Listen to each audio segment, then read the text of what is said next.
Boa noite. Ele visitou uma humanidade ameaçada e dessa viagem assustadora trouxe um dramático álbum de fotografias. O Roda Viva entrevista esta noite Sebastião Salgado, considerado um dos mais importantes fotógrafos documentaristas da atualidade.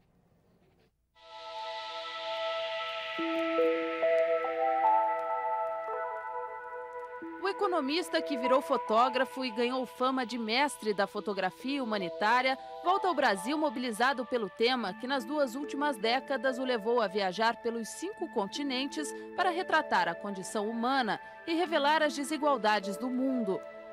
O mais recente trabalho desse fotógrafo da dor humana, fruto de 7 anos de investigação fotográfica em mais de 40 países, está reunido em 2 livros que acabam de ser editados e transformados numa exposição no Sesc Pompeia, em São Paulo.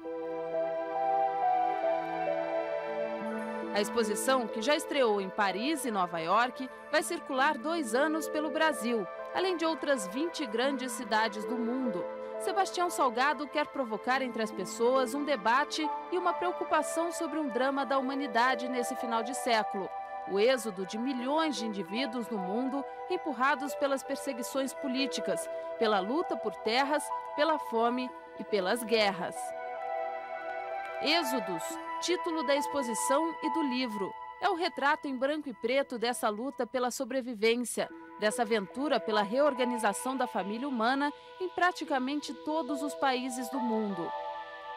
O fotógrafo escreve que o livro é a história da humanidade em trânsito, uma história perturbadora porque poucas pessoas abandonam a terra natal por vontade própria. Se tornam migrantes, refugiados ou exilados constrangidos por forças que não podem controlar. Partem com o que conseguem levar, deixando para trás suas histórias, suas identidades. E vão como podem, se penduram em trens, se lançam ao mar em frágeis embarcações onde muitas vezes só o barco chega a alguma praia, ou vão a pé, mesmo sem saber para onde estão indo. Só estão aliviados por estarem vivos. E quando chegam a algum lugar, descobrem que continuam excluídos, sem lugar nesse novo mundo. Ficam às margens da cidade grande, vendo o sonho libertário se desfazer nas ruas e até mesmo em alguma prisão. Sebastião Salgado diz que o livro é a história de 85% da população do mundo. A triste história de um imenso contingente humano à procura de um lugar e de um horizonte no mundo civilizado.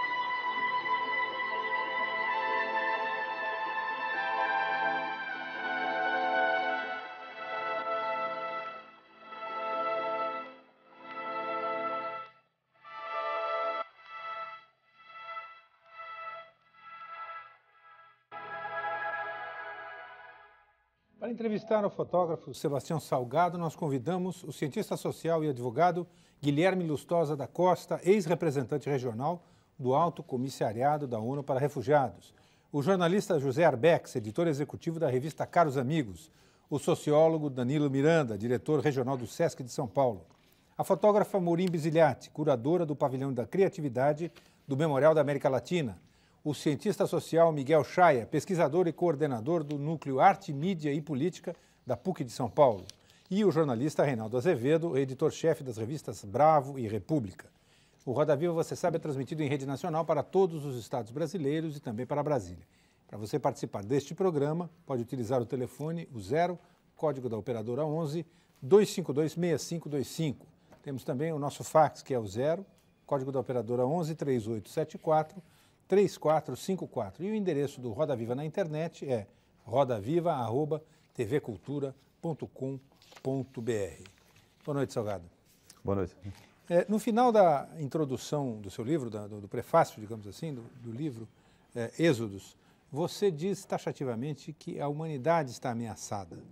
Eu pergunto se, para muita gente, não é um pedaço da humanidade que está ameaçado, são eles que estão ameaçados e não nós.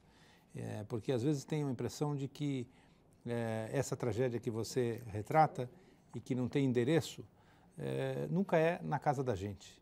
É sempre da gente, que eu digo, nós que estamos aqui falando, fazendo esse programa, enfim, apartados desse drama. Eu acho que no primeiro instante são esses 85% que eu falei que estão ameaçados. Os 15% se consideram muito protegidos, mas eu acho que essa proteção é relativa. E se não for para um debate mais aberto, para uma discussão mais ampla do problema da distribuição de renda no mundo hoje, um pouco da repartição, eu acho que todo mundo está ameaçado. Hoje, quando a gente fala de globalidade, é realmente a globalidade. Eu acho que nós todos hoje estamos dentro de um só sistema e mesmo os países do norte, ultra protegidos do norte, eles não estão seguros realmente de que a situação pode se manter no status quo indefinidamente. Por exemplo, o que passou em Los Angeles alguns anos atrás, quando 3 ou 4 policiais brancos agrediram um senhor negro, e a desorganização que houve em torno de Los Angeles em algumas horas, alguns dias, se isso coincidisse talvez com uma crise bastante forte no mercado financeiro e que essa crise se estendesse por mais algumas cidades americanas, quando a gente viaja na periferia das cidades americanas, Filadélfia, cidade média como Syracuse ou como Rochester, a gente vê que a periferia das cidades americanas, elas vivem sob uma tensão imensa. Tem um cordão de pobreza muito forte em torno. Então, eu acho que se desorganiza um sistema de uma vez, ele é perigoso. Se desorganiza uma parte do sistema, como os Estados Unidos, e que se perdeu o controle do mercado financeiro, não é isso? Do mercado da economia, um pouco da distribuição, a gente risca de queimar muito rápido. Eu acho que essa segurança que as pessoas têm, que acreditam que tem uma bela conta no banco, um automóvel, uma casa, é uma segurança para o resto da vida, não é. A gente toma um exemplo na Alemanha, por exemplo, em 1945, não é isso? Que aconteceu em 1945 com os alemães. Em 1939, os alemães tinham uma situação invejável na Europa. Era fabuloso o que tinha. Contas em banco, Mercedes-Benz fantástica. 6 anos depois, os alemães estavam na beira da estrada, esticando a mão, como os refugiados que eu acabei de fotografar. O caso da ex-Iugoslávia, que era um país relativamente equilibrado, relativamente tranquilo, e em poucos anos a Iugoslávia se desorganizou de uma maneira fenomenal. Era realmente um país desenvolvido, a Iugoslávia, em termos sociais, em termos econômicos, não é isso? Em termos de educação. O caso do Ruanda, eu conheci bem o Ruanda. Eu trabalhei no Ruanda a primeira vez em 1971, fui como economista, trabalhando com a Organização Internacional do Café. Eu trabalhava numa espécie de banco de investimento, que era o Fundo de Diversificação.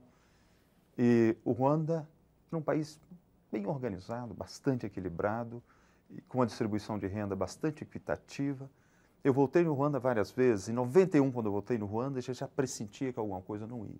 Salgado, seja nos protestos que houve em Seattle e agora nos Estados Unidos, por conta da reunião do Banco Mundial com a FMI, enfim, houve uma verdadeira batalha campal ali, e você percebe, um simples olhar, ao olhar para as pessoas que estão ali protestando, que você tem, de algum modo, a classe média informada que está protestando. E está protestando em nome, digamos, do que se passa no terceiro mundo ou contra as misérias do terceiro mundo.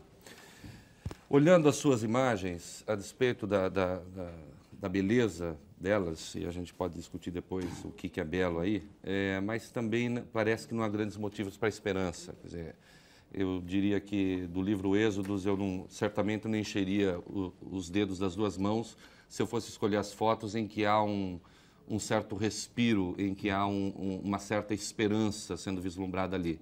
No mais, o que me parece é que há um certo desconsolo, uma certa visão amarga, que coincide até mesmo com o que você diz na introdução do livro, quando você diz, quando eu estava fazendo esse livro, eu achava que a humanidade avançava num rumo positivo e parece que você acha que não avança mais.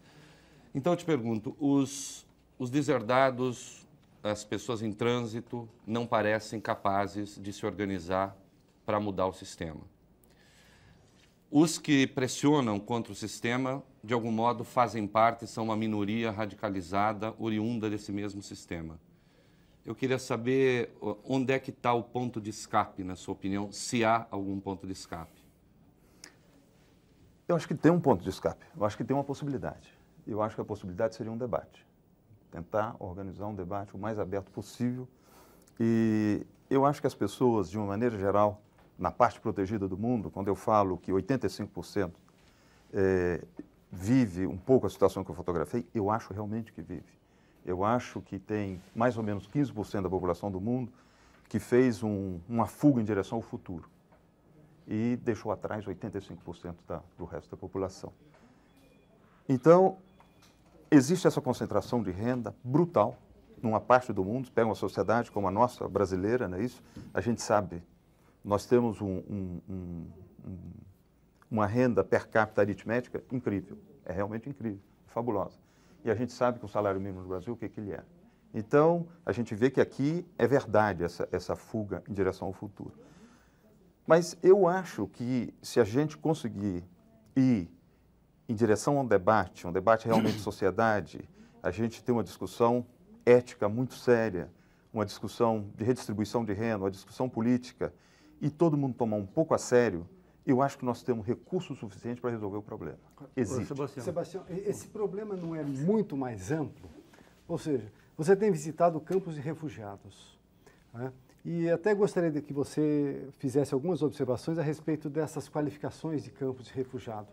Até onde é que eles são campos de concentração ou até onde é que eles são sistemas espacialmente, digamos, legitimados pela ONU.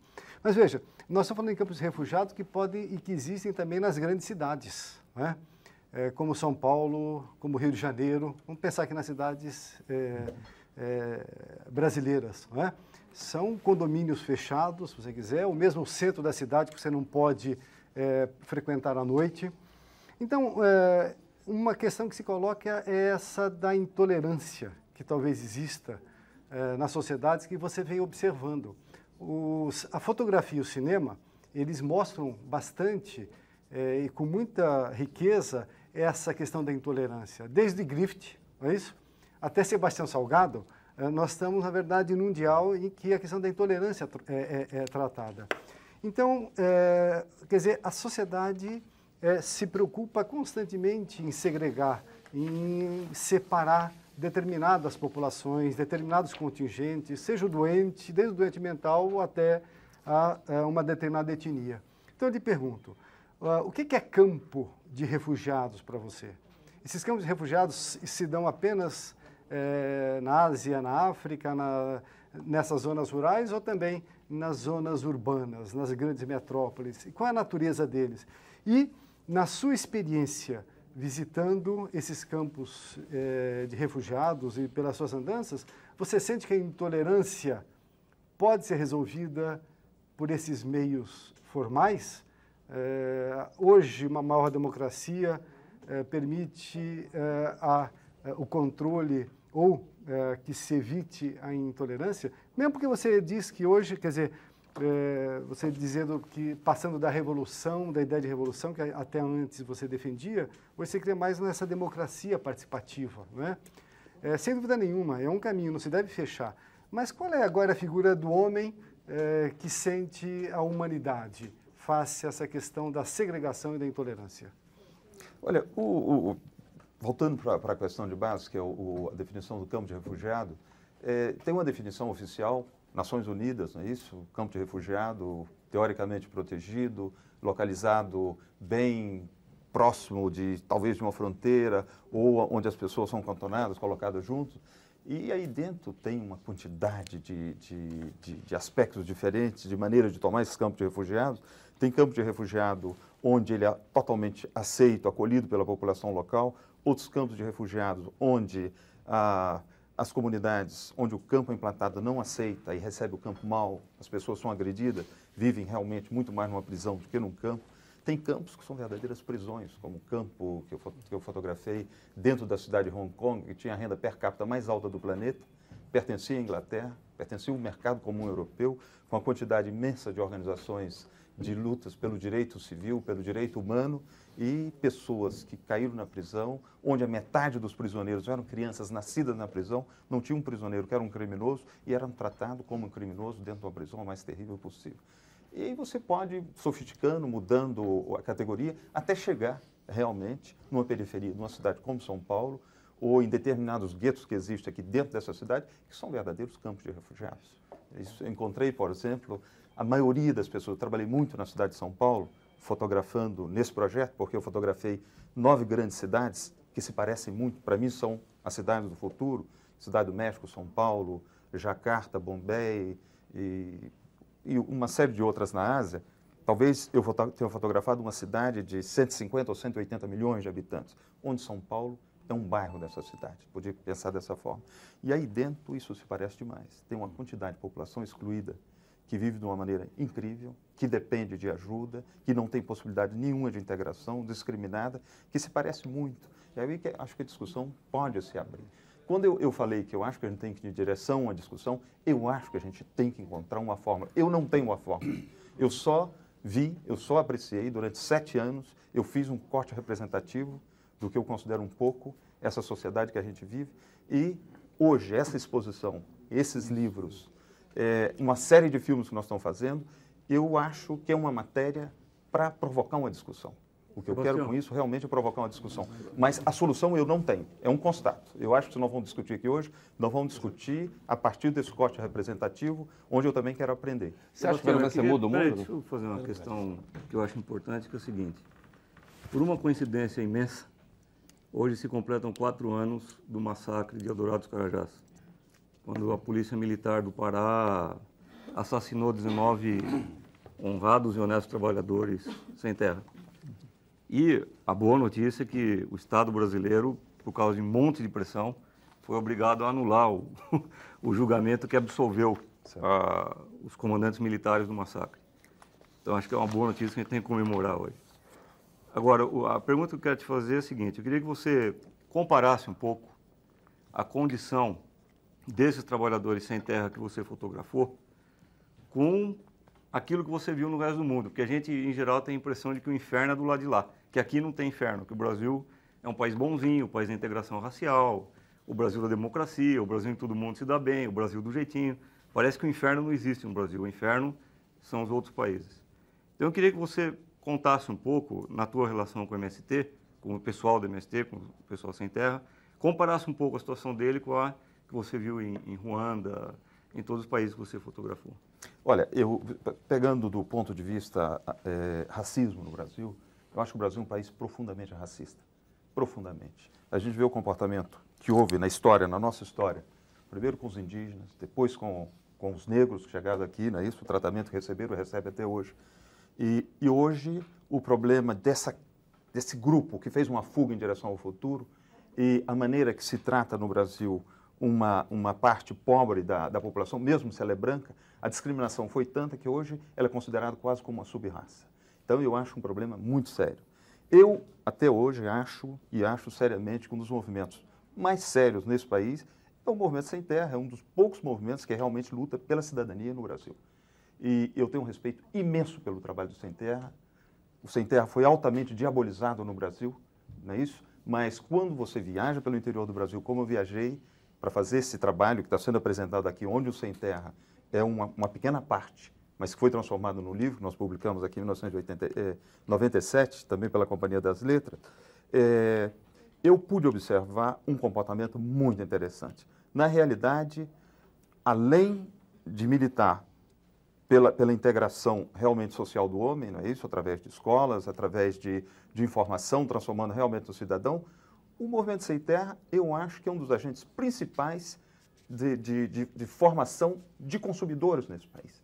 É realmente um movimento de redistribuição de renda. Eu vi em determinadas regiões, por exemplo, no sul da Bahia, uma cidade chamada Itamaraju, a quantidade de assentados e a transformação da cidade, à medida que os assentamentos foram começando a funcionar, o Movimento Sem Terra tem um mecanismo muito interessante de comercialização de produto, que as pessoas não falam. Às vezes as pessoas falam que eles estão só à busca da terra e terminou. De forma alguma. Eles têm um nível técnico bastante interessante, têm um corpo técnico móvel que flutua nesse país assistindo as cooperativas, assistindo os assentamentos, e um corpo muito interessante, bastante agressivo de identificação de mercado para os produtos. Na realidade, existe uma melhoria enorme do nível de renda dessas populações e se transformam em consumidores e resolvem o problema de comércio, de indústria, de uma maneira muito interessante. Eu acho que é um movimento que tinha que ser visto de uma maneira muito mais mais respeitosa e muito mais carinhosa pela população brasileira e pelas autoridades brasileiras. Sebastião, me permita. Veja bem, eu gostaria, antes de mais, felicitá-lo pela sua obra. Como ex-funcionário das Nações Unidas, eu acho que você é um testemunho solidário, fraterno da miséria humana, da barbárie que coexiste com a vida daqueles que comem 3 vezes por dia. Não é? As Nações Unidas, sobretudo a parte humanitária das Nações Unidas, a organização na qual eu trabalhei 20 anos, que é o Alto Comissariado da ONU para os Refugiados, tem se batido para proteger, assistir e melhorar a sorte de 22 milhões de refugiados que existem no mundo. As suas fotos nos interpelam e nos condenam ao mesmo tempo. É como se elas indicassem um crime que nós todos somos responsáveis pela sua execução. Alguém diz que você utiliza a sua câmera Leica como se fosse um microfone. Eu lhe pergunto de que maneira você acha que a voz dos de baixo, a voz daqueles abandonados pela história, não, chega aos governos dos Estados-membros da comunidade internacional e seja capaz de mobilizar esses governos para elaborar políticas públicas para atenuar essa barbárie que você mostra de maneira tão extraordinária na sua obra? Olha, eu acho muito difícil você sensibilizar a burocracia. Realmente, eu acho muito difícil. Se eu acreditasse que as minhas fotografias pudessem fazer efeito, seria com a base e não com a cúpula que dirige os países. Quando eu vejo as Nações Unidas, eu trabalhei muito com as Nações Unidas, trabalhei muito, como você sabe, com o Alto Comissariado das Nações Unidas pelo Refugiado. Eu tenho um respeito enorme por esse departamento das Nações Unidas. As Nações Unidas é uma enorme burocracia que as pessoas acreditam que é ineficaz. Eu acho que tem determinadas coisas nas Nações Unidas que foram altamente eficazes. Por exemplo, o Tratado de Paz no Moçambique, a gente não comenta muito, as pessoas não comentam muito, mas foi uma coisa fabulosa. Foi possível terminar 18 anos de guerra, a população voltar ao país e tentar junto fazer uma outra coisa na sociedade. O que houve no Ruanda, as Nações Unidas foram muito acusadas. As tropas estavam dentro de Kigali. Se tivesse realmente tido uma ação séria, a gente teria poupado possivelmente 800 mil vidas que foram assassinadas, o massacre que houve no Ruanda, e mais os milhões de refugiados, com centenas de milhares de mortos. Foi realmente uma catástrofe imensa.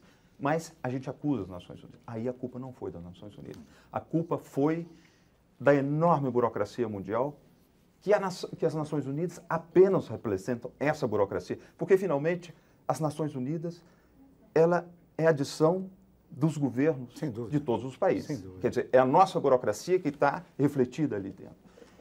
E no momento do Ruanda, se tivesse havido o Conselho de Segurança das Nações Unidas, tivesse aceitado o que as Nações Unidas informou de que nós estávamos indo em direção a um genocídio brutal. Uma tragédia. E era necessário em torno de 5 milhões de dólares, não mais do que isso. As tropas da Nigéria estavam dispostas, prontas a serem embarcadas para Kigali. E se tivesse tomado determinadas posições no centro da cidade, teria evitado, mas sem nenhuma dúvida, o genocídio que houve.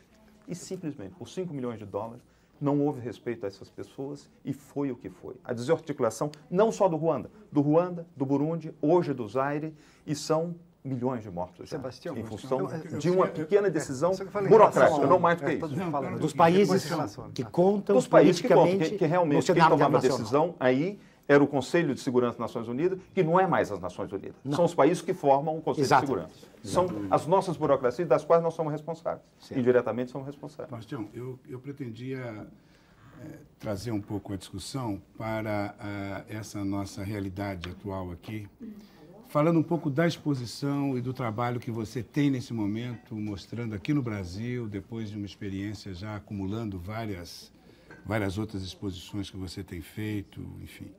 Essa exposição de agora, Êxodos, e o trabalho também em cima das crianças, do Êxodos, retratam naturalmente uma experiência muito ímpar, muito especial, né, que você já vem acalentando, preparando já há alguns anos. E é um projeto muito abrangente, você está lidando ao mesmo tempo com fotografia, que é o seu, digamos, a sua linguagem principal, e além disso você tem filmes, você tem um trabalho, digamos, didático em cima desse material todo, trabalhando um pouco o making-off, etc. É uma experiência, portanto, muito especial, muito nova.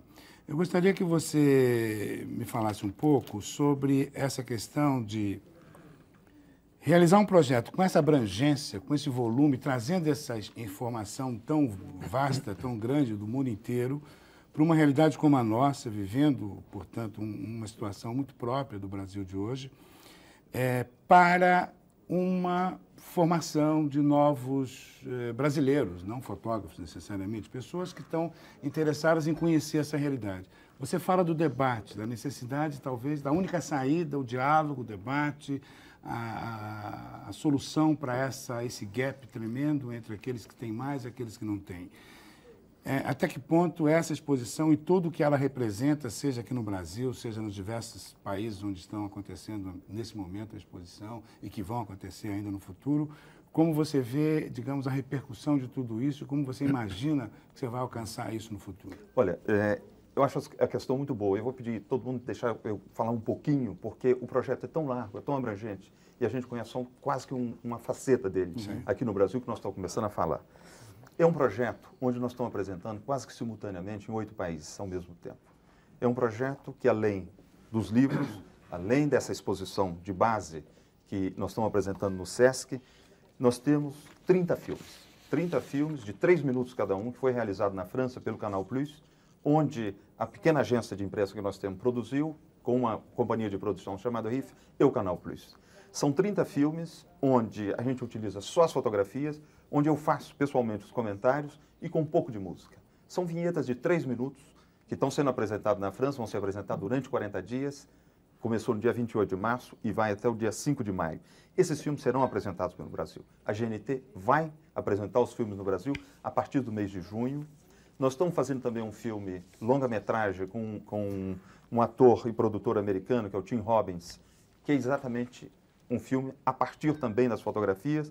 O José Saramago e o John Berger, um escritor inglês, está trabalhando sobre o roteiro do filme. O filme está começando agora e nós devemos apresentar o filme nas Nações Unidas no mês de setembro em Nova York, que nós estamos organizando uma exposição no momento da Assembleia do Milênio, onde todos os presidentes do mundo virão na ONU e com uma projeção de slides que se aproxima um pouco às projeções que nós estamos fazendo aqui no SESC para esses presidentes que vêm dos países que estão sofrendo o que eu fotografei, porque eles possam aprender um pouco da realidade deles, que muitas vezes não conhecem.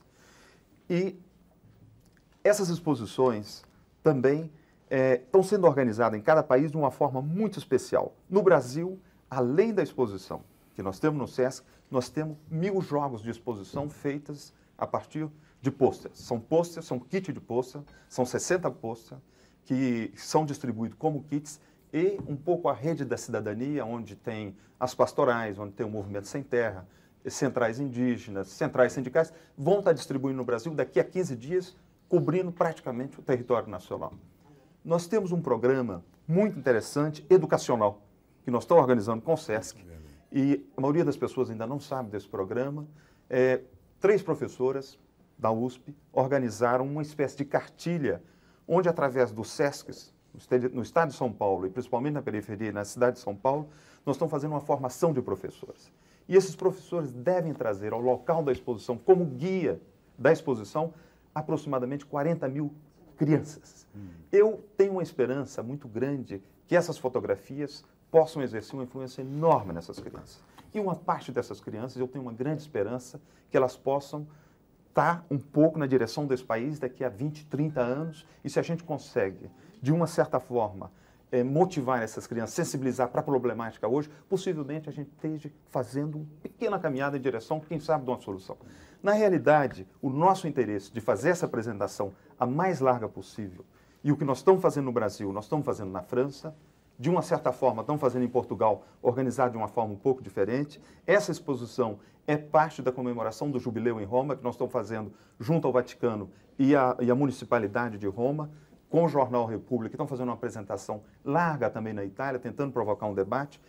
O que eu tenho vontade é que essas fotografias, das quais eu tenho uma grande responsabilidade, e quando, Guilherme, você falou que eu utilizei minha câmera um pouco com o microfone, foi realmente com o microfone. Com esse intuito. Muitas vezes eu fotografando, as pessoas vinham em direção à minha objetiva como se viesse falar no microfone. Na maioria das vezes eu estava sozinho em determinados lugares, as pessoas me davam a mão para me mostrar cenas que às vezes eu não podia fotografar tão terríveis. E eu tenho uma responsabilidade imensa com essas pessoas que eu fotografei, de mostrar essas fotografias, de difundir da maneira mais ampla que eu possa difundir, para tentar ver se juntos a gente pode iniciar um pequeno debate. Para mim é muito importante, por exemplo, no caso do Brasil, mostrar essas fotografias no momento que nós estamos vivendo, esses 500 anos de comemoração desse choque cultural. Que a gente diz de descobrimento, nós não descobrimos nada. Houve um choque brutal de culturas, onde uma cultura europeia se impôs aqui dentro. Mas eu acho importante, hoje, a gente mostrar essas fotografias, porque a comemoração dos 500 anos é uma forma da gente comemorar essa chegada de uma outra cultura aqui dentro. E essas fotografias, que por coincidência estão sendo apresentadas agora, eu acho que é uma maneira fabulosa dos brasileiros se medirem com o resto do mundo. Eu fotografei a cidade de São Paulo. Fotografei México, Istambul, Bombaim, Jacarta, várias cidades, 9 grandes cidades no mundo, onde São Paulo seguramente pode ser visto como um bairro. Eu fotografei aqui no Brasil a luta pela terra. Fotografei a luta pela terra no México, a luta pela terra na Índia, a luta pela terra nas Filipinas. Eu acho uma maneira fantástica para a gente se medir com o que está acontecendo no resto do mundo. Fotografei o problema indígena no Brasil. Eu acho fantástico os brasileiros se medirem com o problema indígena no Equador, Honduras, no México, em outros países onde o problema se assemelha e precisa ser discutido. A gente não discute nada no Brasil sobre a África. Uma grande componente da nossa raça é africana. A África hoje é um continente completamente abandonado. Existem estatísticas interessantíssimas no Brasil que os brasileiros não conhecem. 5% dos prisioneiros do Carandiru são africanos. São basicamente nigerianos metidos no tráfico de droga aqui no Brasil. Então, tem tanta coisa a se discutir. Eu acho que essa exposição, essas fotografias, eu acho que eles oferecem uma base para iniciar uma discussão. Eu não pretendo encontrar solução nenhuma. Eu pretendo colocar isso à disposição de quem de boa vontade queira discutir. As fotografias estão à disposição para exposições. Sebastião, só um minuto.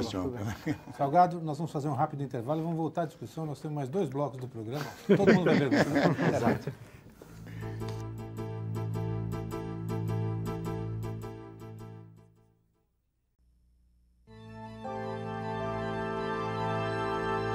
Estamos de volta com Roda Viva, esta noite entrevistando o fotógrafo Sebastião Salgado. Ele realiza em São Paulo a exposição do seu último trabalho, uma pesquisa fotográfica em mais de 40 países sobre o êxodo de milhões de pessoas pelo mundo. Para você participar do programa, o telefone é o 0, código da operadora 11 252 6525. Nosso fax, o 0, código da operadora 11 3874 3454. E o endereço do programa na internet, rodaviva@tvcultura.com.br. Morim Bisilete. Pequena anotação. Nas situações limítrofes de guerra, de fome, de exílio, na ênfase que você dá à vitalidade do trabalho como relíquia, a força da sobrevivência se faz sentir, contagiante e envolvente. Criam-se cenários impressionantes, verdadeiros quadros, cenas bíblicas de Michelangelo e Delacroix, uma beleza trágica, paradoxal. Às vezes me pergunto, no entanto, por que uma foto mal feita, um registro mal composto, mal iluminado, mal revelado, nos envolve de uma outra maneira curiosa, como que revelando sentimentos indefinidos, ambiguidades. Olhamos e indagamos acerca dos indivíduos fotografados. Lembro-me que Bergman dizia gostar de assistir projeções de filmes de família em 8 milímetros, momentos borrados, gestos que se completam na imaginação.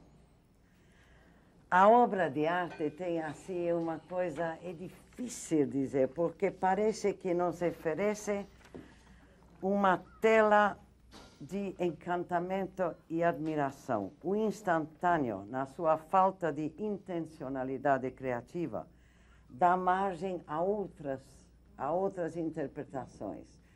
O que é essa diferença do fotoamador, daquele registro, sem nenhuma intencionalidade de criar uma foto? Há uma diferença. Qual é essa foto, por exemplo? O que é essa diferença? Essa beleza que sempre, nas piores coisas, extraordinariamente transparece. como se fossem assim, não sei, são quadros de uma beleza estonteante de vez em quando. E, às vezes, uma fotografia, aquelas fotografias mal feitas, aquelas coisas assim, sem nenhuma preocupação de foto, de vez nos atinge de outra maneira. Gostaria que você explicasse se isso quer dizer alguma coisa, o que eu estou tentando dizer.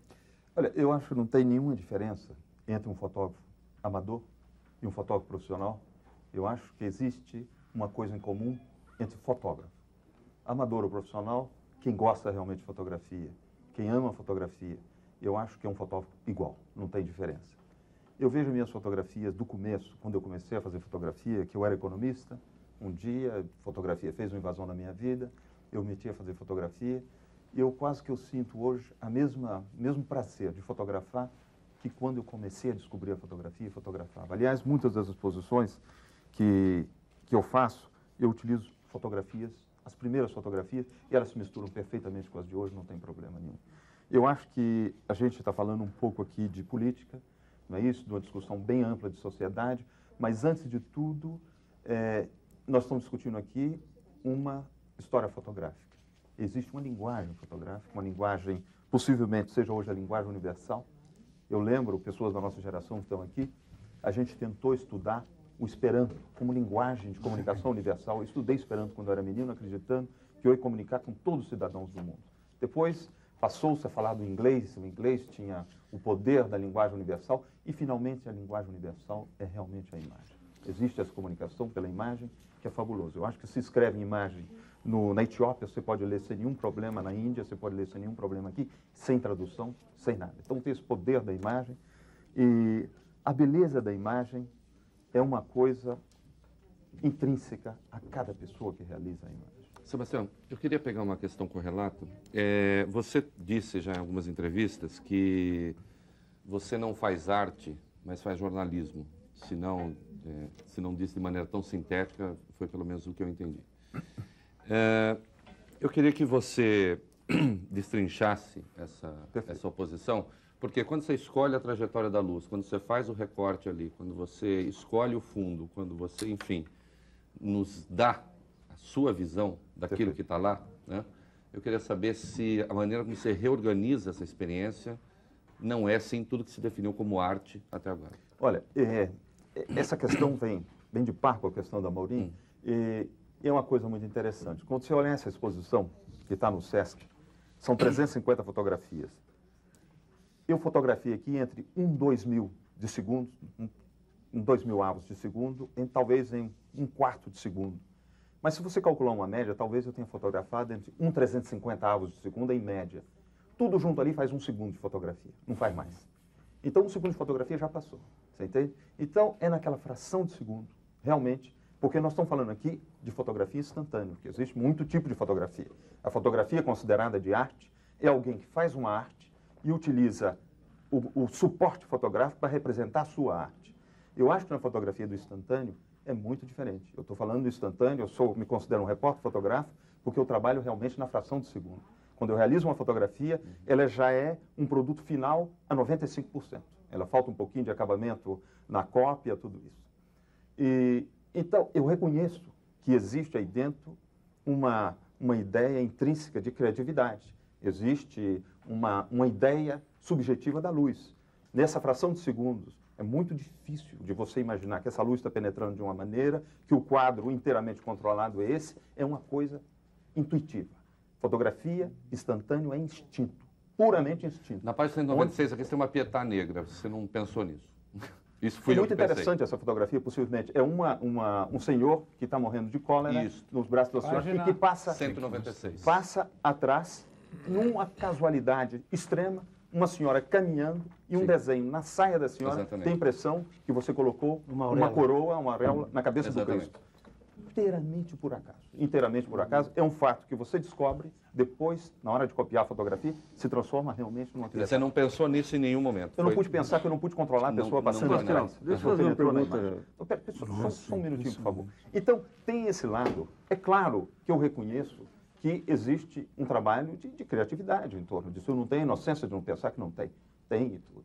Mas O primeiro suporte dessas imagens, para mim, é a imprensa, todas são realizadas pela imprensa. O segundo suporte dessas imagens são as organizações humanitárias, como o Acnur, por exemplo, que tem 2 exposições que o Acnur circula no mundo inteiro, nas publicações, no debate que a gente organiza no mundo inteiro para a captação de recursos para as organizações, que é importante, que é a principal parte do recurso dessas organizações. Ela vem da doação de indivíduos. E depois, essas fotografias hoje vão estar na parede do Sesc, que abre amanhã, nós vamos começar, estão em vários museus do mundo. Depois as pessoas vão levar para a casa delas, porque gostam, vão colocar em casa, e eu espero que em casa essas fotografias continuem fazendo um efeito, não é isso? Então, eu sei que a partir do momento, isso pode ser considerado como um objeto, e as pessoas vão levar como objeto. Mas a obra, o trabalho como um todo, não foi realizado como objeto, de forma alguma. Se fosse um objeto, eu acho que a gente podia discutir da eficácia deles como objeto situado no muro de uma galeria. Mas a utilização é muito ampla, é realmente ampla.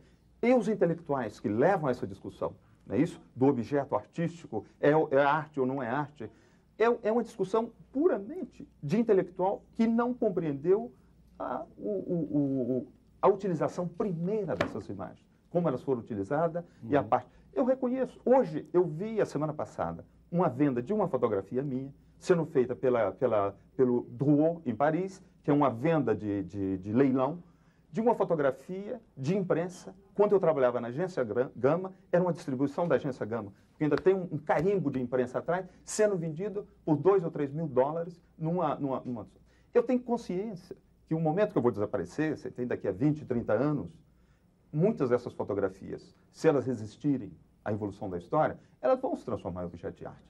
E eu não vou ganhar nada com elas. Quem vai ganhar são as pessoas que detêm essas fotografias através do mundo e que seguramente, como aconteceu com qualquer obra de arte. Mas na realidade, eu acho que essa discussão ela tem que ser tomada a partir de um outro nível, de um outro patamar, que só esse do objeto que está na parede. Senhor, eu queria pegar 2 momentos da tua fala para te fazer uma questão que talvez seja um pouco pessoal. O primeiro momento foi quando você mencionou aqui a impossibilidade de tirar certas fotos. Tão terrível era a situação que você estava tentando fotografar. No segundo momento da tua fala, foi quando você se referiu ao prazer de ser fotógrafo. Perfeito. De que prazer você está falando? Porque, na verdade, você faz uma fotografia que é programática do ponto de vista político. Você tem uma ambição mais geral, que não se restringe à fotografia, mas uma ambição política. Perfeito. Que te coloca em situações dramáticas. Você fica revoltado com aquilo Perfeito. que você vê. De que prazer nós estamos falando aqui? Olha, o privilégio de ser fotógrafo é um privilégio imenso. Tem pouca gente no mundo que pode ter acesso ao que um fotógrafo tem, de ir onde um fotógrafo vai, de conhecer as pessoas que o fotógrafo conhece, não é isso? De se deslocar como um barco na crista da onda da história. Então, as relações que você tem, os conhecimentos que você tem, as pessoas que você tem, quando você fotografa, como eu fotografei, por exemplo, você fez a questão do movimento sem terra, eu não tive só movimento de conflito, movimento de desgaste, não é isso? É o que me interessava mostrar, para ver um reconhecimento da luta desse movimento, mas eu tive momentos de força, de prazer, de rir, de aproximar das pessoas. A fotografia é uma coisa fabulosa para te permitir entrar na comunidade dos humanos.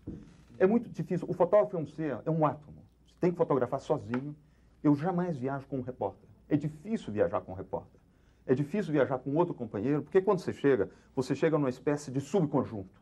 Existe uma comunidade em frente de você e quando você necessita falar das coisas essenciais, você fala com a pessoa que está ao lado. Se você está com sede, você fala que está com sede, com dor de cabeça, está com saudade da sua mulher, dos seus filhos. Quando você está sozinho, você fala com aquela comunidade, com a pessoa que está em frente. Nesse momento, você é assimilado, você é aceito, você começa a fazer parte, começa a ser sua vida e você começa a viver junto com as pessoas. Existe um prazer imenso que a fotografia te dá, que ela te permite fazer. Então, essa linguagem, como o escritor que vai escrever, ele tem prazer de escrever. O fotógrafo, quando escreve fotografia, ele tem um prazer imenso de escrever em fotografia. Hoje, tem vários dias que eu estou apresentando, que eu viajei para os Estados Unidos para o início dessa exposição, Paris, aqui agora.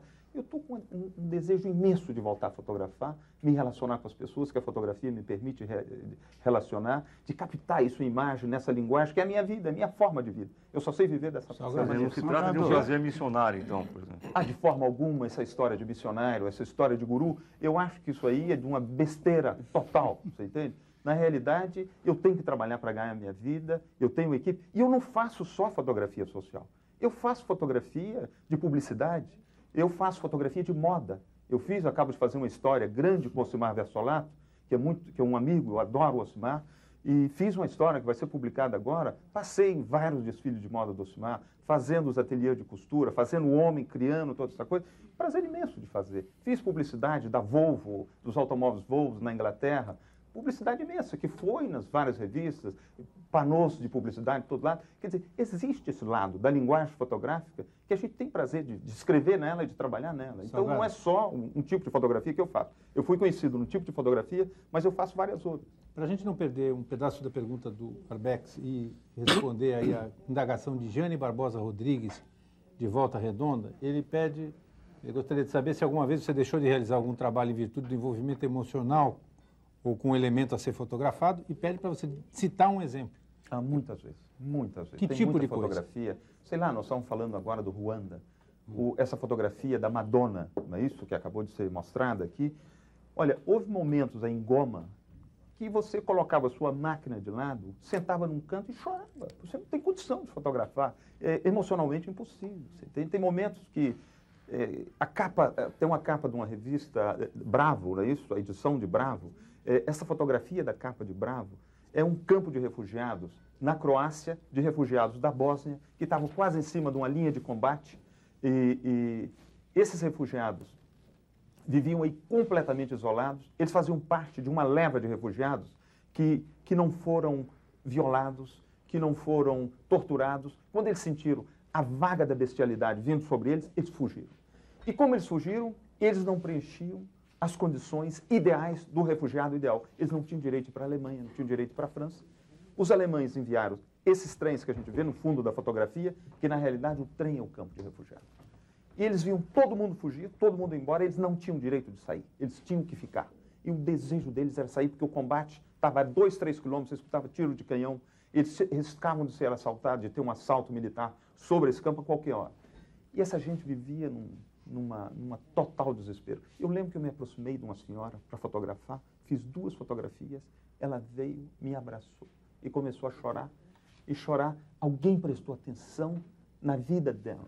Alguém chegou perto dela e tirou uma fotografia. Então ela se sentiu uma pessoa nesse momento. E nessa hora não é mais possível fotografar. Você tem que passar com a pessoa durante 1 hora, 2, sem falar a língua, mas tentando compreender e aproximar. Nessa hora existe uma comunicação, qualquer coisa de muito forte que passa, que você não pode fotografar. Tem uma quantidade de fotografias que eu nunca tive na minha vida. Em relação a essas crianças que você faz, retratos, especialmente essa série de retratos, eu tenho a impressão que elas tendem a uma homogeneização. Vamos tratar desse último volume, eu vou te explicar melhor. A criança é sempre utilizada como um recurso para denúncia. Às vezes, obviamente, de uma forma enfática, outras horas menos. E aí eu quero conversar com você uma questão dos fotógrafos que diz respeito a temas e formas. Né? O tema criança, ele é muito desenvolvido por você. Ele foi desenvolvido pelo Miguel Rio Branco, né? Que tem fotografias de crianças na rua, na sarjeta, só que ele usa a cor. É quase uma pintura em que o vermelho agride, como se fosse carne e sangue. E um outro fotógrafo, também de grande qualidade, que é o Vicky Muniz, que fez aquela série de Crianças do Açúcar, em que ele fotografa, desenha com açúcar, né, e depois fotografa novamente. Né? E aí nós temos a intermediação do olhar e coisa parecida. A sua fotografia é direta, não tem o recurso da cor e não tem o recurso da crítica e da revisão do olhar. Eu queria depois que você comentasse também essas distinções de abordagem desses fotógrafos. E, por outro lado, quais seriam os critérios para você selecionar as fotografias de crianças? Com exceção daquela criança que está na página 45, as demais eu tenho a impressão que passam uma infância não perdida. Esse jovem da página 45 é terrível. É o único que lembra, inclusive, me lembra o filme Argel, me lembra a renúncia da infância e a uma revolta e uma espera, uma expectativa muito grande. Então, eu queria que você discutisse a questão do tema criança, tema infância e das formas que são tratadas para recuperar na sua significação. Eu vou tratar desse tema especial, que é esse livro Retrato de Criança, tá certo? Porque é um livro inteiramente dedicado às crianças. Esse aí, na realidade, não fui eu que procurei essas crianças que me procuraram de uma certa forma. O Guilherme sabe, porque ele teve vários campos de refugiados, e a maioria dos fotógrafos e dos cameramans sabem isso perfeitamente. Quando você chega para fotografar um campo de refugiado, você chega para mostrar uma situação delicada, uma situação difícil, não é isso? Uma situação de desespero. E você encontra, em frente à sua câmera, dezenas de crianças pulando, rindo, querendo sair na fotografia, fazendo careta. Então, é difícil, às vezes, você fazer isso. E eu não sabia realmente como encontrar uma solução. Eu estava no Moçambique, na província de Zambésia, no Moçambique, num campo de refugiado. E eu tive uma ideia. Eu falei, gente, falei em português com os meninos, todos falavam português direitinho. Eu falei assim, olha, vocês se colocam em fila, eu tiro um retrato de cada um e depois vocês me deixam trabalhar. É isso. Inteiramente de acordo, não teve problema nenhum, se empurraram, colocaram numa fila. E eu realmente tive que colocar o filme e mostrar que com menino você tem realmente que fazer. Porque menino é muito vivo, né? Você não pode enrolar, que você fez uma foto, ele imagina que não. Então, eu fiz um retrato de cada um. Olha, era uma coisa impressionante. Quando o menino vinha, ele se colocava em frente da câmera, ele adquiria toda a individualidade dele outra vez. Então, era uma fotografia que eu tinha uma quantidade de pureza imensa na minha frente, uma dignidade muito grande, uma inocência, mas os olhos dessa criança eram como janela, que eu entrava na alma dessas crianças, entende? Eu fiz aquela foto, um instantâneo, realmente um instantâneo, era uma foto por menino, não mais, ele saía, o outro se colocava, eu não posei ninguém, ele se posava, do mesmo jeito. E terminou aquilo, uma hora depois, tinha mais 20 meninos, aquilo deu certo, e foi dando certo, eu fui fazendo. Quando eu cheguei na França, eu fui editar, eu descobri que eu tinha ali uma história incrível, tão forte quanto a outra, mas feita de uma forma diferente, uma história que se impôs a mim. Eu não procurei essa história para fazer, sinceramente não procurei. Eu tenho no livro Êxodos uma quantidade de crianças em situação, não é isso? Vivendo dentro, numa outra relação. Muitas vezes, por exemplo, quando a gente está falando de Goma, as crianças eram tão fracas, tão doentes, que aí elas não pulavam. Correto. Elas viviam de outra forma. E realmente aí o número de mortos chegava a 10 mil mortos por dia no campo de refugiados. Então era uma coisa dramática. Quantas pessoas estão fugindo? As crianças estão lá, mas estão escondidas. Então elas não estão aparecendo. Então você faz uma ou outra ali numa situação difícil. E a razão da gente fazer esse livro, que foi a Lélia, minha companheira, que desenha todos os livros, que desenhou a exposição, que conceitou a exposição, ela resolveu dar um fórum diferente às crianças. Então, resolveu fazer esse livro. Elas têm uma parte na exposição, que é uma parte só das crianças. Agora, voltando à sua questão das crianças, não é isso, dentro da fotografia, a coisa que me toca mais na fotografia não são só as crianças. Para mim, são as crianças e os velhos. Porque o velho, ele já passou a vida dele toda lutando por uma vida melhor, criou os filhos, não é isso? Ele merece uma outra vida. Encontrar um velho numa condição de exilado, fugindo, e onde a vida dele já está muito próxima ao fim, onde realmente aí você encontra o desespero. E para mim as crianças também me tocam muito, porque elas são realmente vítimas. Elas não escolheram de alguma forma estar ali, e tem esse lado que eu te falo no livro, dessa inocência, dessa transparência. Às vezes um campo de refugiado recém-iniciado, o vizinho ainda não conhece o outro, a pessoa ainda está desconfiada se o outro é o inimigo dele, quem sabe, que ajudou a assassinar uma parte da família. Existe essa desconfiança muito grande. As crianças já se entenderam, já estão juntos, já estão brincando, já assimilaram, já passaram outra vida. Então, esses dois extremos na população que você trabalha, muito especial, muito especial. Sebastião, me permita. Veja bem, eu creio que os telespectadores vão pensar que nós pertencemos à mesma tribo, né? E quem sabe eles tenham razão. Não é? Porque nós nos conhecemos há muitos anos e participamos de situações de refugiados, de deslocamento forçoso de populações em diversas ocasiões no mundo inteiro, na África, na Europa e mesmo na América Latina. A minha pergunta para você é a seguinte: você tem os 2 primeiros módulos no seu livro, Êxodos. O primeiro sobre migrantes econômicos, aqueles que buscam melhores condições de vida. E refugiados. Para mim, são assim, todos o segundo refugiados. módulo, eu também concordo, uma definição mais ampla. Mas os refugiados para as Nações Unidas são aquelas pessoas que fogem da violência, da perseguição e da discriminação. Não é verdade? E existem pessoas que consideram que a intensidade desses movimentos populacionais constituem um indicador da saúde moral e política do mundo. E nós todos sabemos que essa saúde é bastante lamentável.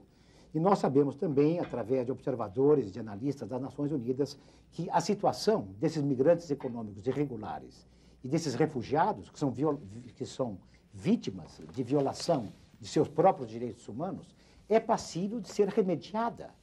Existem políticas públicas discutidas em papéis para que essa problemática dos migrantes econômicos e dos refugiados seja resolvida, ou pelo menos atenuada.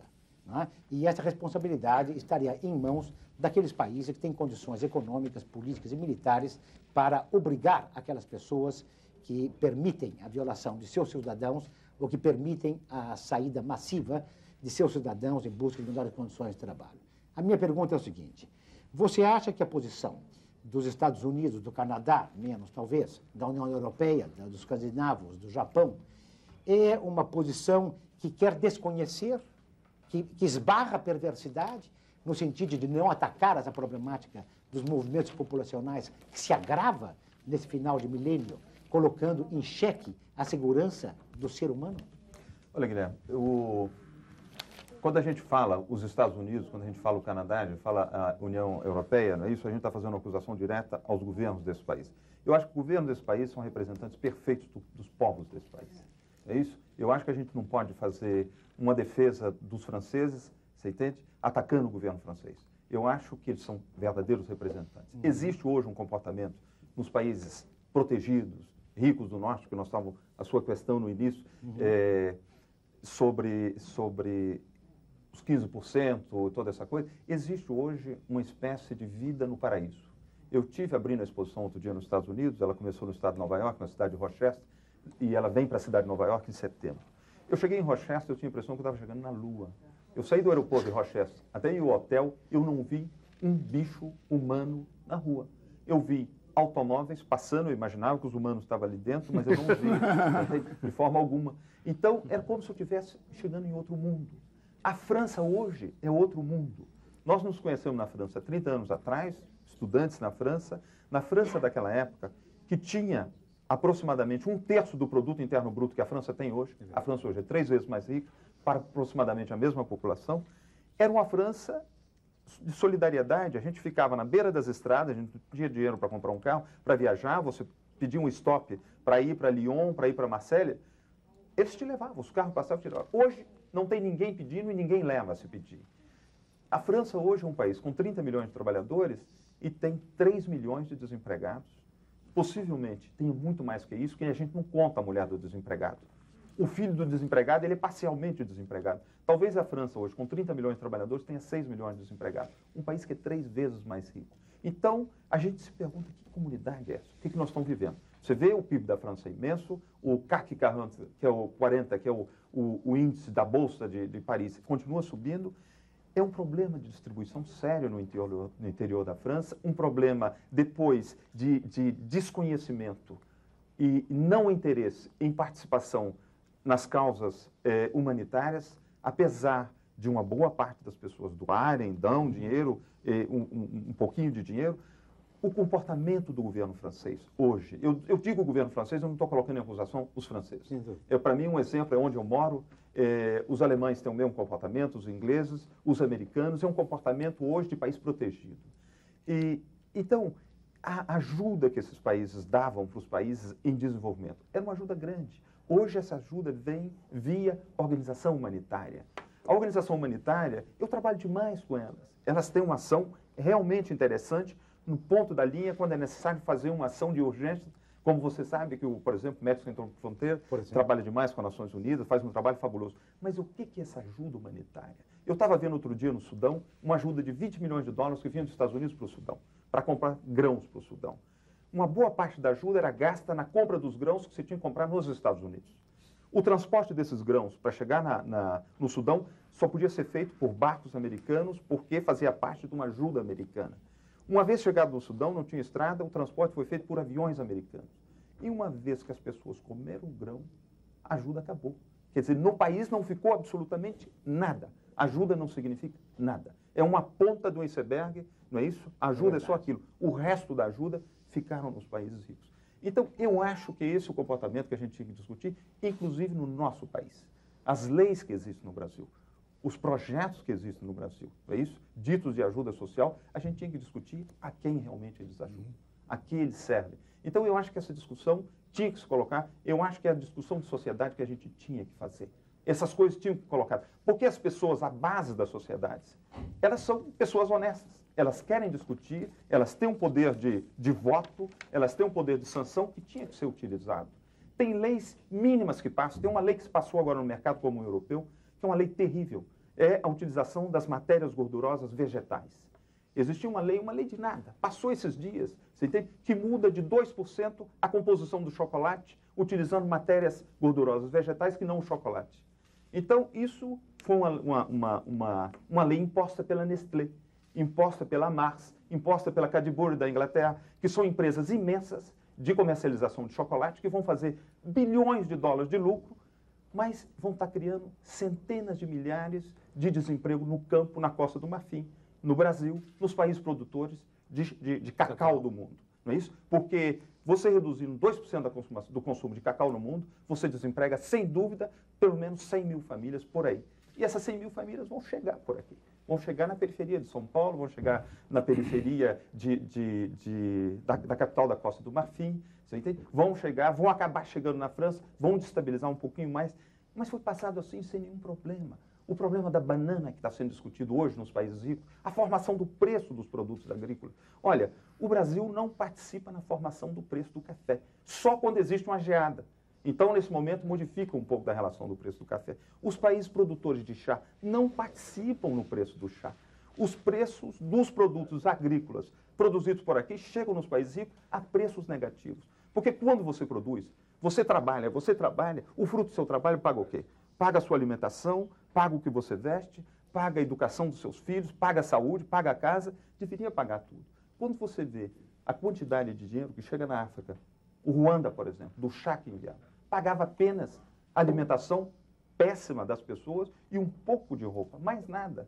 Então, o que é saúde, o que é educação, isso aí foi colocado no preço do produto que foi entregue de graça nos países ricos. E que permitiu fazer essa fuga em direção ao futuro. Houve uma fuga em direção ao futuro, mas com a participação do planeta inteiro. Os que os países ricos têm, não foi só eles que produziram. O mundo inteiro produziu e transferiu para eles. Então, eu acho que essas discussões têm que ser levadas a cabo. Essa exposição que nós temos aqui, que está saindo na França, que está saindo na Itália, que está saindo na Espanha, nos Estados Unidos, é uma exposição sobre a distribuição do mundo. É uma exposição sobre a globalização. Essas fotografias representam, de uma certa forma, os 85% dos globalizados, dos quais nós não falamos. A gente fala de estatística de globalização, a gente fala de fluxo financeiro, a gente fala de fluxo econômico, de fluxo de informação puramente estatística. Hoje está se discutindo, né, isso, a desvalorização de sexta-feira da Bolsa de Nova York. Hoje, a desvalorização da Bolsa de Tóquio. Nós estamos falando de fluxo estatístico. O efeito disso nós não estamos falando. Se houver uma desregularização na Bolsa de São Paulo e que houver um problema de saída de capitais e tudo, nós vamos saber o número de desempregados. Então, eu acho que é disso que essas fotografias tratam. A sua exposição elas tratam dos globalizados. Que nós é uma exposição sobre direitos humanos.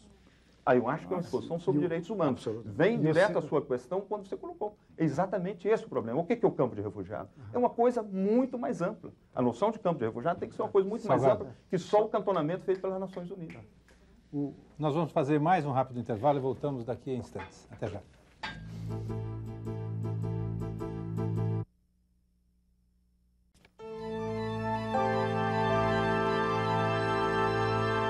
Bem, estamos de volta com o Roda Viva, esta noite entrevistando o Sebastião Salgado, fotógrafo brasileiro que vive há muito tempo aqui, está lançando uma grande exposição e 2 livros sobre a movimentação de grandes contingentes da humanidade. Para você participar do programa, o telefone é o 0, o código da operadora 11-252-6525, o fax também 11-3874-3454 e o endereço do programa na internet, rodaviva@tvcultura.com.br. Salgado, eu vou começar aqui juntando perguntas de 3 telespectadores que perguntam resumidamente o seguinte: por que tudo em preto e branco? Você vê a vida em preto e branco? Quer dizer, você tem alguma objeção ao uso da cor? Não, eu não tenho. Eu tenho admiração. A gente falou agora mesmo do Miguel Rio Branco. Para mim, o Miguel Rio Branco tem fotos em cores fenomenais. Ele compreende a cor. A cor, para mim, sempre foi um fator de desatenção no momento que eu fotografava. Por exemplo, eu ia fotografar alguém que tivesse uma camisa vermelha, ou um verde, ou um azul forte, eu tinha uma preocupação muito grande, no momento da restituição da fotografia, de que aquela cor ia tomar uma proporção tão forte que ia levar à desconcentração da densidade da pessoa que eu estava fotografando. E ao passo que eu fotografo em preto e branco, todas essas cores são transformadas em um matiz de cinza. Então, me permite uma fuga no momento da fotografia, que, claro, que é uma abstração, nada no mundo é preto e branco, mas que permite essa fuga e me concentrar exatamente na densidade das pessoas, que, na realidade, a minha fotografia é uma fotografia basicamente de ser humano. Sebastião, você quer continuar? Só complementar um pouquinho. Eu acho que o preto e branco tem uma vantagem. Às vezes, para as pessoas que vão ver. As pessoas dizem, o preto e branco é mais dramático, permite dramatizar uma situação e que faz com que as pessoas tenham uma identificação com o preto e branco. Eu acho que não. Eu acho que existe uma coisa interessante com o preto e branco, é que como nada é em preto e branco. Ao momento que você olha uma fotografia preto e branco, você, qualquer pessoa que olha, é obrigada a fazer um exercício de reposição de realidade nessa fotografia. Então, quando você olha um preto e branco, você ressitua a realidade no preto e branco, você coloca a gama de cor que você quer, te obriga já a fazer uma viagem dentro do preto e branco, que te obriga a ter já uma identidade com ele. Eu acho que a partir desse momento, você já começa a ver o preto e branco como uma parte de matéria sua. Então, tem essa vantagem, pode ser até uma suposição, mas eu acho que tem essa facilidade para as pessoas que veem o preto e branco. Sobre essa questão agora eu queria te fazer uma outra pergunta de caráter meio pessoal, que é o seguinte, você está falando das tuas viagens, né? Sudão, Paris, Nova York, Brasil. A tua vida particular, como é que fica? Quanto tempo você fica com a tua mulher, com os teus filhos? Quanto tempo você mora na tua casa? Quais as consequências do teu trabalho para a tua vida privada? Olha, essa é a parte mais difícil. Para realizar esse trabalho, foram 7 anos, viajando mais ou menos 9 meses por ano, e difícil.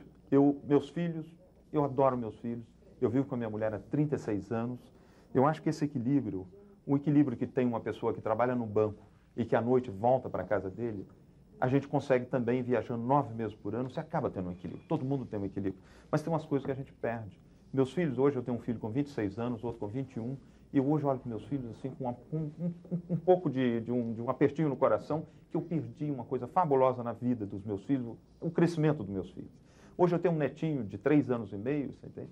Então eu vejo pouco o meu neto. Eu tinha muita vontade de ver crescer o meu neto. Então é um pouco esse sacrifício que a gente faz fazendo esse trabalho. Agora, infelizmente, a opção que eu fiz, as coisas não acontecem na porta da minha casa. Eu tenho que buscá-las. Então eu tenho que ir. Eu tenho que ir, vou. E eu acreditava que só eu que fizesse assim, e depois a minha mulher, por exemplo, e que trabalha, que organiza todas as exposições, que desenha todos os livros, nós somos inteiramente integrados no trabalho. Realmente nós somos uma equipe. Eu tenho uma pequena equipe que trabalhamos juntos. Aliás, estão aqui dando aula hoje para a faculdade do Senac, a gente está mostrando outra exposição, é um making-off desse trabalho. Quer dizer, além da minha família, não é isso? Eu tenho uma outra família, que é a família de trabalho, que é uma espécie de comunidade. É um pouco um comportamento tribal que a gente tem, no fundo. Sebastião, eu queria voltar ao branco e tal. Deixa eu colocar uma questãozinha bem pessoal primeiro, que é o seguinte. Tião, você lida com situações limites. Você está nos momentos mais delicados aí de situações de populações em movimento, campos de refugiados, onde o clima, a situação toda é bastante perigosa, enfim. Eu me lembro também de uma colocação que você fez na outra vez que você esteve no Roda Viva sobre a realidade de São Paulo, a violência da cidade, tudo aquilo que te ameaçava e te mostrava assim uma outra São Paulo que você já tinha visto quando foi estudante na USP. Você, pessoalmente, já foi vítima de alguma violência no seu trabalho? Eu já, mas a violência existe. Eu fiz uma opção, quando você vai trabalhar, você não pensa que você pode receber alguma agressão. Por exemplo, o ano passado eu quebrei meu tendão de Aquiles. Isso. E meu tendão já não estava bom, porque eu viajava muito, eu tive fazendo o ciclone Mitch e tive que caminhar de uma maneira muito difícil, estava muito inflamado. Eu fui trabalhar em Istambul e fotografando num bairro curdo, com um grupo curdo, eu fui agredido por um grupo de turcos. E que me agrediram seriamente, eu levei muita pancada na perna e o tendão quebrou. Então, o tendão partiu, eu tive que voltar para Paris, ser operado, 11 dias no hospital, 2 meses andando de muleta. Mas essas coisas faz parte da minha vida, faz parte do meu trabalho. Eu já tive próximo de ser assassinado, mas saí por ali. Tem uma grande quantidade de fotógrafos que desaparecem nas guerras, que desaparecem nos conflitos, cameramen, a mesma coisa. É o tipo de profissão que a gente não pode fazer do hotel. Muito jornalista ele vai na ponta, ele vai onde a coisa está acontecendo, mas ele não precisa necessariamente ir para ter informação.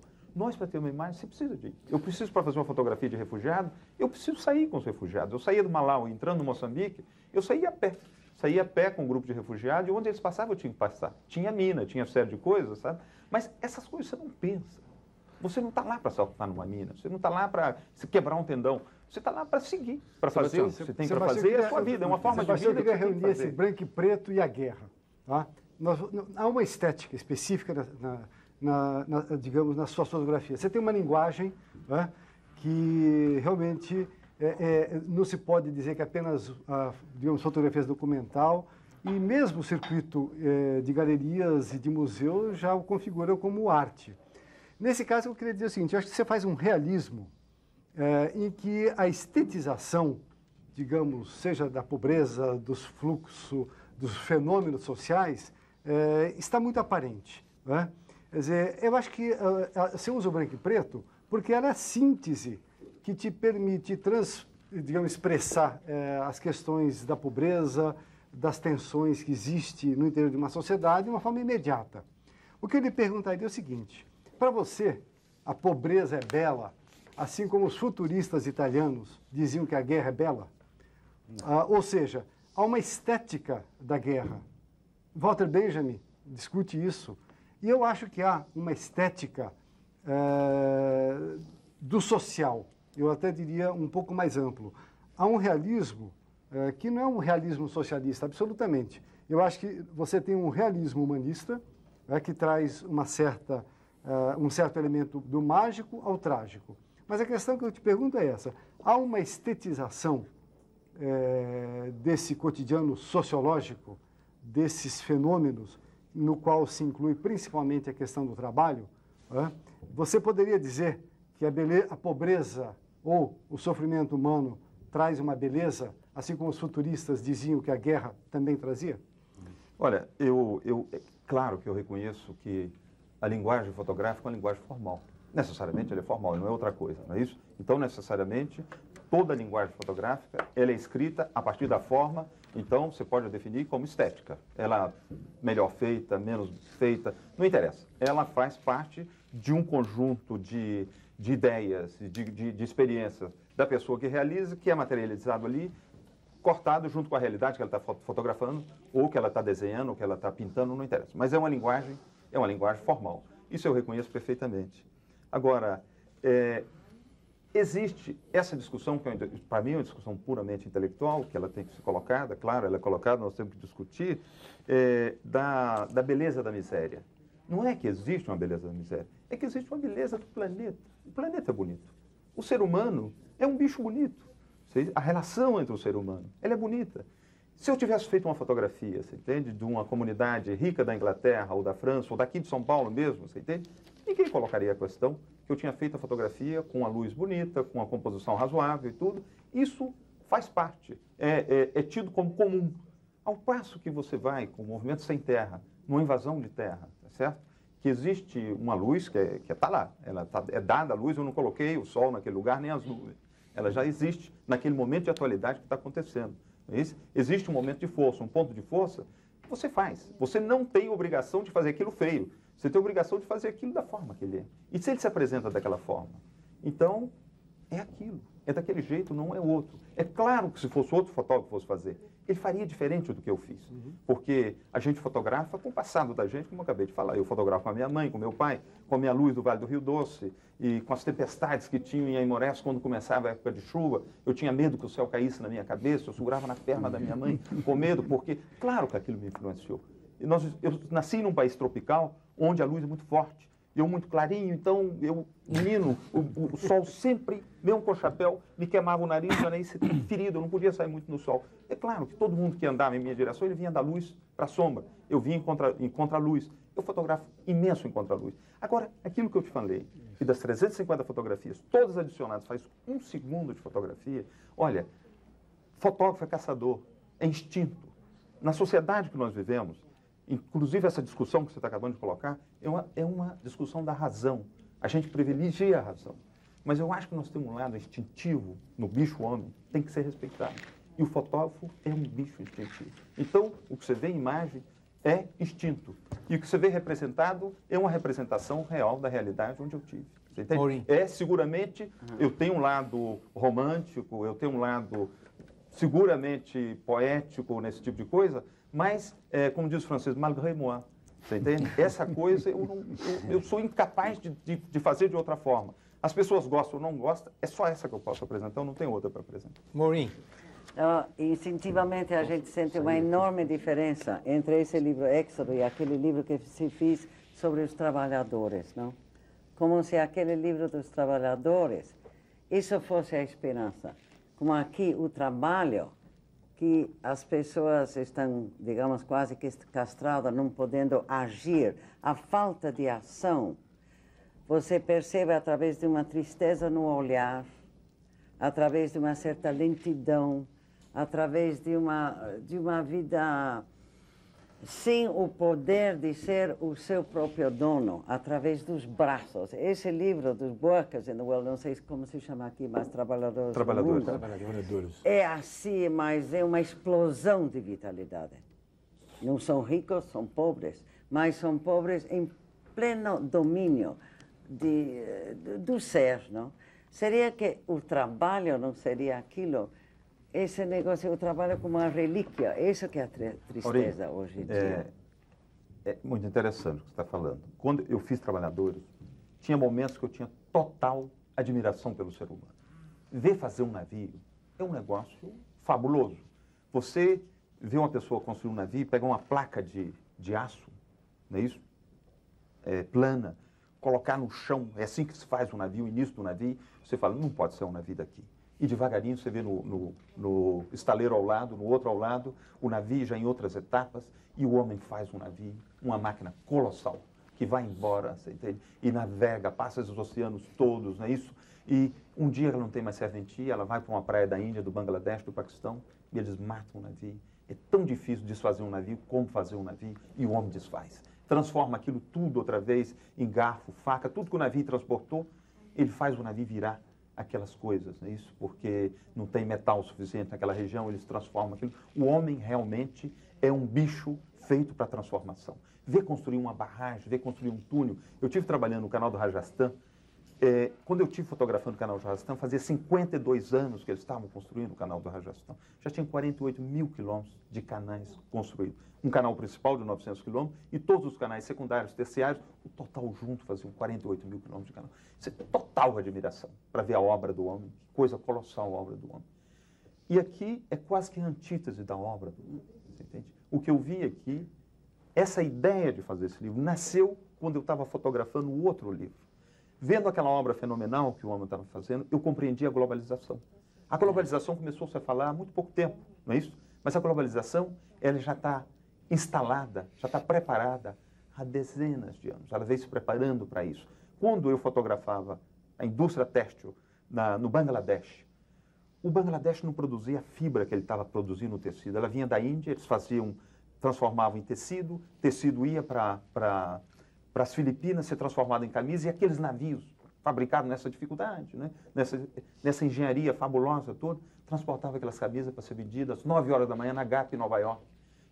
Então, a integração da economia eu já tinha visto total.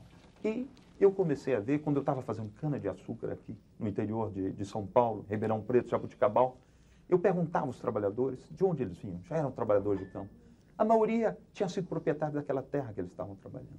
E que todo um processo de dinamização econômica, não é isso? De projeto de mundialização de economia, foi fazendo que o Brasil se transformasse no primeiro produtor de laranja, primeiro produtor de soja, primeiro produtor de álcool, de açúcar e toda essa coisa, obedecendo mais ou menos um esquema de economia integrada, mundial, toda essa coisa. Isso foi criando uma quantidade de desempregados colossais.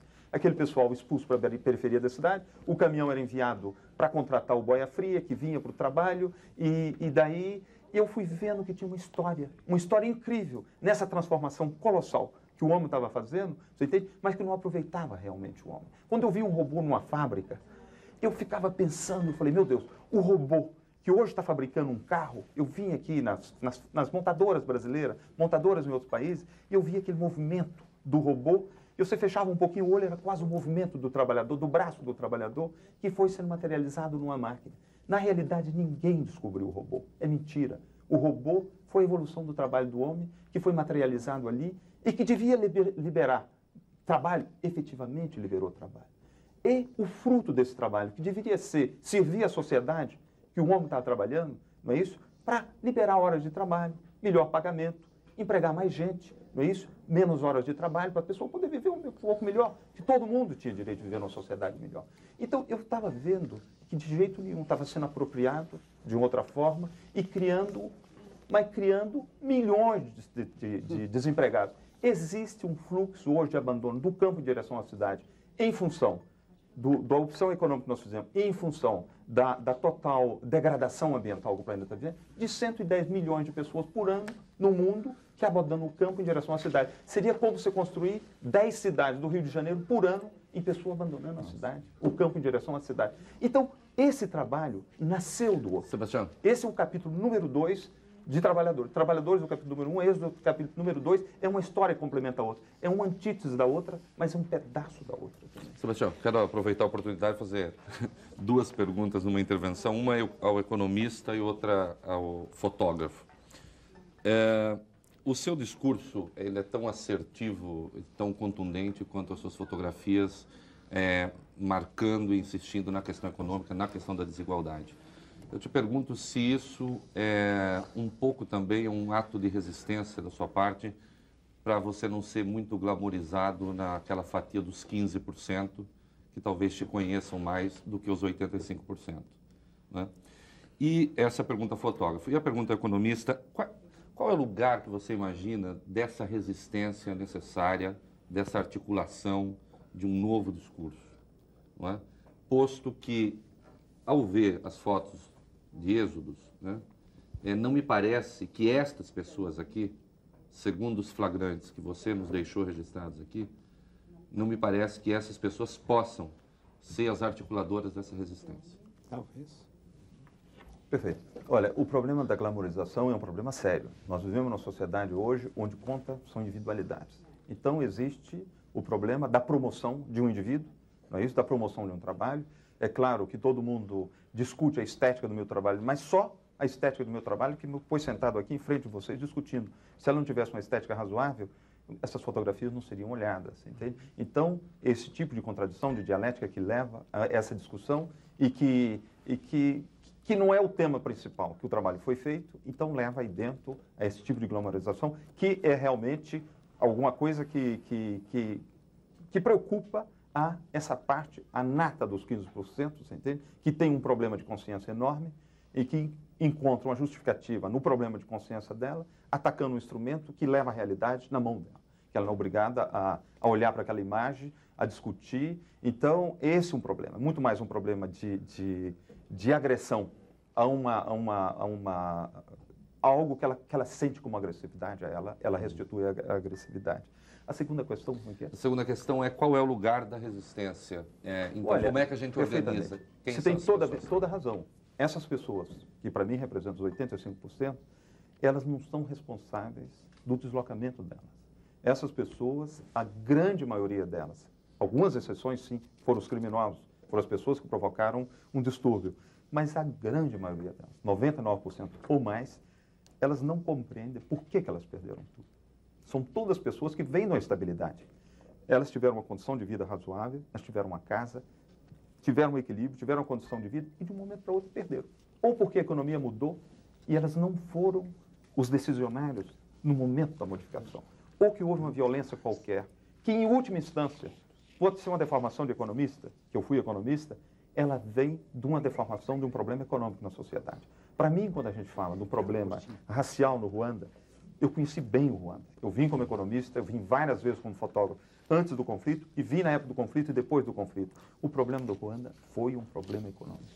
Quando o problema econômico aperta, ele se transforma num problema sério, aí o problema étnico aparece. O problema na ex-Iugoslávia, o início foi um problema econômico.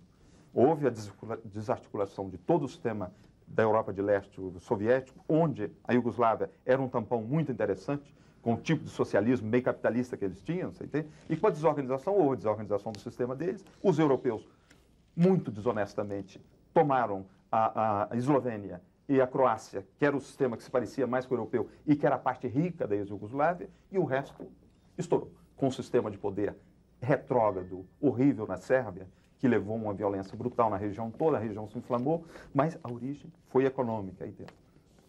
Então, eu acho que hoje nós temos que encontrar uma solução dentro dos 15%. Os 15% que fizeram a fuga em direção ao futuro. Esses 15% não vão conseguir viver isolados. Hoje nós somos... É um movimento de autoconsciência. Eu acho que esses 15% vão ter que tomar consciência de que os recursos existem. Nós temos recursos concentrados nos bancos, nas financeiras, nas caixas de aposentadoria nos países como os Estados Unidos, Canadá, os países ricos do mundo. Os recursos existem. Nós podemos refazer o planeta inteiro. Nós podemos, por exemplo, tomar a Nigéria e o Zaire, que hoje são entre os países mais desorganizados e pobres do mundo, mas que juntos têm uma população que se aproxima do mercado comum europeu ou que se aproxima dos Estados Unidos. Eu estava fazendo uma conferência outro dia para o Board of Directors da Kodak, que é a direção da Kodak, que é constituída de pessoas muito interessantes, é constituída do diretor-geral da Coca-Cola, do diretor-geral de outras companhias americanas. Eu falei, gente, se vocês tomaram a decisão, realmente, os empresários americanos, de fazer um investimento sério nos países africanos, toma o Nigéria e toma o Zaire, de criar infraestrutura, de criar escolas, de criar estrada, educação, e saneamento, e criar uma condição de vida nesse país, investir seriamente nesse país, daqui a 30 anos vocês têm um mercado de consumo tão grande como o americano. E os caras pensaram, é verdade. Existe recurso para isso, os recursos existem. Eu acho que a gente tinha que encontrar uma fórmula, não sei qual. Eu acho que juntos nós tínhamos que pensar qual, onde a gente pudesse encontrar a solução. Quando eu escrevo na introdução desse livro, de que antes eu tinha certeza que evolução era alguma coisa no sentido positivo. Hoje eu tenho uma esperança. Eu não tenho certeza que a gente vai conseguir sobreviver. Eu acho que se a gente conseguir discutir, pensar, nós podemos sobreviver como espécie. Senão, é difícil. Quando você pensa, nós somos uma espécie muito recente. A nossa espécie, história escrita, ela não vai além de 6 mil anos, 8 mil anos.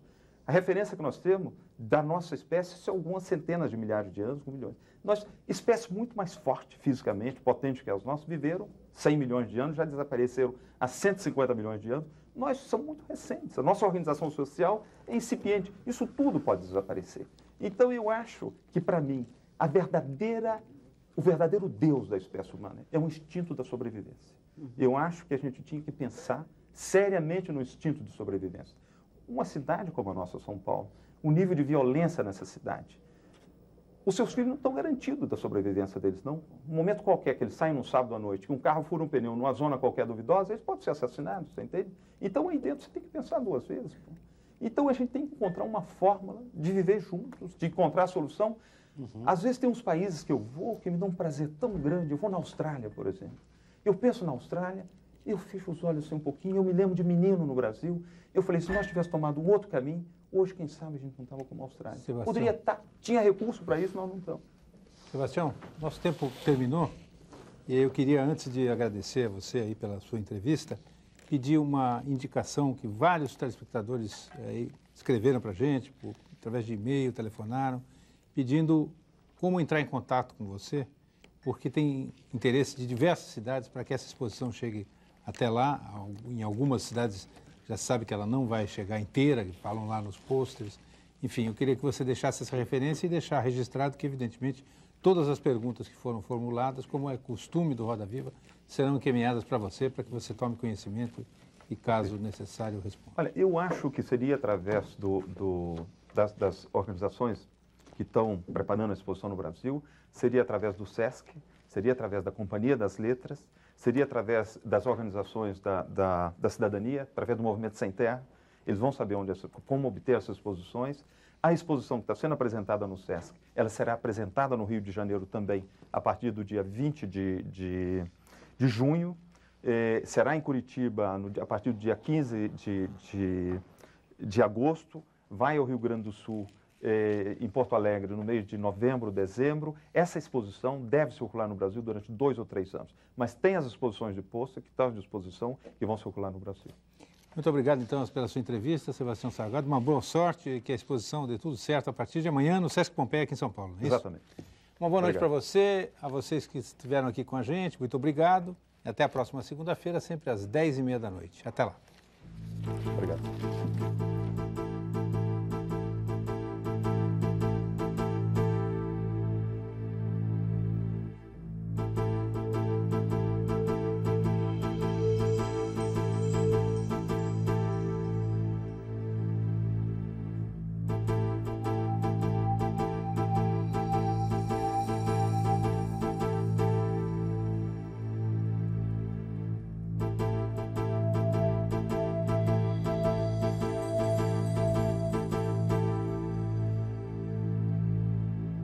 Brasil.